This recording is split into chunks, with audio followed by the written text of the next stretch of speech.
नमस्कार मंडळी, जसं की तुम्हाला स्क्रीनवर दिसत असेल तर इथं बघा आपण UK 100 ठीक आहे, म्हणजे युनायटेड किंगडम म्हणजे इंग्लंडच्या 100 जे स्टॉक्स आहेत त्याचा एक इंडेक्स असतो. त्याचं नाव UK 100 म्हणून हा इंडेक्स आहे. ठीक आहे, ह्याच्यावर आपण आता फॉरेक्स ट्रेडिंगमध्ये रिअलमध्ये ट्रेड करतो, लक्षात ठेवा. ठीक आहे, आता रिअल ट्रेडिंग करताना अकाउंट कोणता आहे, ब्रोकर कोणता आहे, ह्या गोष्टी आपण येणाऱ्या व्हिडिओमध्ये आपण सगळं रिव्हील करणारच आहे. ठीक आहे, तुम्ही म्हणत असाल की आपण हे आता का सांगत नाही, कारण अजून मी पण ह्याच्यावर कन्फर्मेशन करतो की हा ब्रोकरमध्ये डिपॉझिट विड्रॉल व्यवस्थित होतं आहे का, ट्रेड व्यवस्थित लागत आहेत का, ह्या सर्व गोष्टी मी स्वतः आधी चेक करतो आहे. ठीक आहे, माझ्या अमाऊंटवर. आणि ज्यावेळेस हे सर्व कन्फर्मेशन होईल, माझा ट्रस्ट बसेल ह्या ब्रोकरवर, त्यावेळेस मी तुम्हाला हा ब्रोकर निश्चितपणे तुम्हाला मी याबद्दल सर्व गोष्टी सांगतो. ठीक आहे, तुर्तास आपण फक्त तुम्ही इथं बघा की जे की हे जे फॉरेक्स ट्रेडिंगमध्ये कसं असतं, आपल्याला ॲट अ टाईम आपण स्टॉप लॉस आणि सेलची लिमिटमध्ये ऑर्डर, मार्केटमध्ये ऑर्डर, ह्या सगळ्या आपण लावू शकतो. आता तुम्हाला दिसत असेल ह्या इंडेक्सवर 5 मिनिटाची टाईम फ्रेम आहे आणि इथं बघा 2 प्राईज आहेत इथं, एक रेड कलरमध्ये आणि एक ब्ल्यू कलरमध्ये. इथं बघा आता ही रेड कलरमधली जी प्राईस तुम्हाला दाखवते की ती $80-89 चालू आहे आणि दुसरी ब्ल्यू कलरमध्ये $80-95 चालू आहे. ठीक आहे, म्हणजे ह्याचा अर्थ काय, जर समजा तुम्हाला बाईंग करायचं असेल तर तुम्ही जर बाईंगची ऑर्डर टाकली तर ती $80-94-95 बाईंग होणार आणि जर तुम्ही शॉर्ट सेलिंगची जर ऑर्डर टाकली तर ती तुमची 80-88 इथं तुमची ऑर्डर एक्झिक्यूट होणार. ठीक आहे, म्हणजे ह्या दोन्हीमध्ये डिफरन्स किती आहे, म्हणजे जवळजवळ ॲप्रॉक्स ₹6 डिफरन्स आहे आणि हा ₹6 डिफरन्स म्हणजे आपला स्प्रेड असतो. समजलं, म्हणजे तुम्हाला इथं जर तुम्ही एक ऑर्डर एक्झिक्यूट केली तर तुम्हाला ₹6 इथं डिफरन्स तुम्हाला इथं पे करावा लागणार, म्हणजे तो चार्ज असतो आपला, लक्षात ठेवा. ठीक आहे, आता इथं बघा, आता आपण काय केलेलं आहे, इथं ऑर्डर एक टाकलेलं आहे आपण. आता इथं बघा चार्टवरच आपण ऑर्डर मॉडिफाय करू शकतो, या पद्धतीनं कमी जास्त आपल्याला ऑर्डर मॉडिफाय करता येते, लक्षात ठेवा. ठीक आहे, आता इथं तुम्हाला डिटेल सांगतो. तर मी ऑर्डर इथं टाकलेले आहे ती म्हणजे लिमिट ऑर्डर टाकलेलं आहे. ठीक आहे, आता इथं आपण ऑर्डर बुक तुम्हाला समजवतो. आता यामध्ये बघा आपण करेक्ट या पॉईंटला म्हणजे 8,102 रुपयाची आपण काय टाकलेलं आहे, सेलची ऑर्डर टाकलेलं आहे, शॉर्ट सेलिंगची. मला वाटतं की इथून मार्केट खाली इथं पडेल हा असणारा इंडायसेस. ठीक आहे, तर 8,103 रुपयाला मी सेलची ऑर्डर टाकली आणि त्याच वेळी डायरेक्ट आपण सेम स्टॉप लॉस पण आपण ऑर्डर इथे टाकलेलं आहे. ती किती आहे, 8,112चा, म्हणजे किती रुपये, जवळजवळ आपण इथं किती रुपयाचा स्टॉप लॉस लावलेला आहे, 113 पिपचा आपण स्टॉप लॉस लावला आहे. ठीक आहे, पिप म्हणजे पॉईंट ऑफ पर्सेंटेज. ठीक आहे, ते तुम्हाला मी आधीच्या व्हिडिओमध्ये सांगितलं आहे, तुम्ही आपल्या आधीचे व्हिडिओ बघा. ठीक आहे, आपल्या यूट्यूब चॅनलला जावा, ते तुम्हाला आधीचे सर्व व्हिडिओ तुम्हाला समजतील.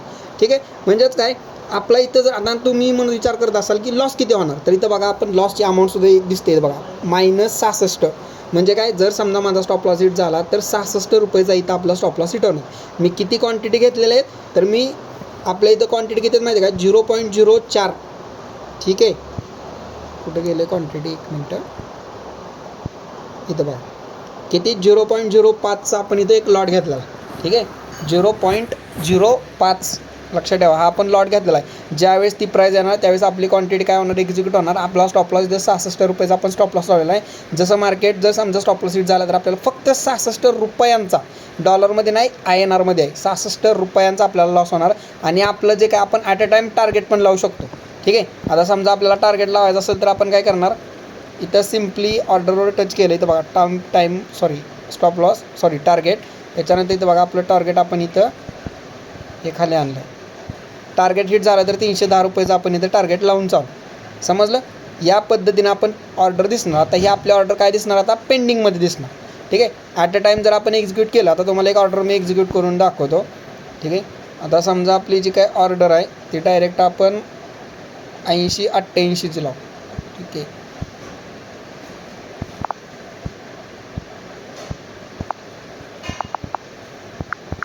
80-92ची लावू. ठीक आहे,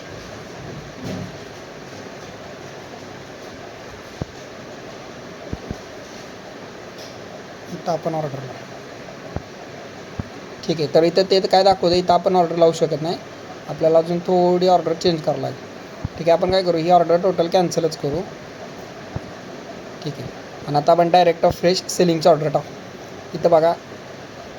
ठीक आहे, क्वांटिटी आपण 0.05 क्वांटिटी, डायरेक्ट आपण स्टॉप लॉस लावू. इथं स्टॉप लॉस आपल्याला किती लावायचं आहे, सेलची ऑर्डर ही आपण चार्टवर पण लावू शकतो.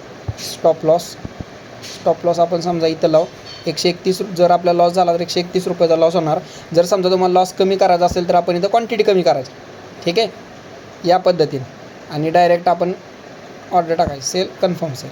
इथं बघा आता डायरेक्ट आपल्याला प्रॉफिट लॉस दिसतं. आता बघा 26 रुपये तुम्हाला ऑर्डर टाकली की 26 रुपये लॉस दिसायला लागला. ह्याचा अर्थ काय 26 रुपये आपला हा चार्ज जाणार आहे. जर ऑर्डर जर लॉस वगैरे झाला तर 26 रुपये आपला ऑटोमॅटिकली चार्ज निघून जातो. समजलं. इथं बघा स्टॉप लॉस आपला 101 रुपयाचा आहे आणि आपलं इथून खाली या पद्धतीनं टार्गेट असेल.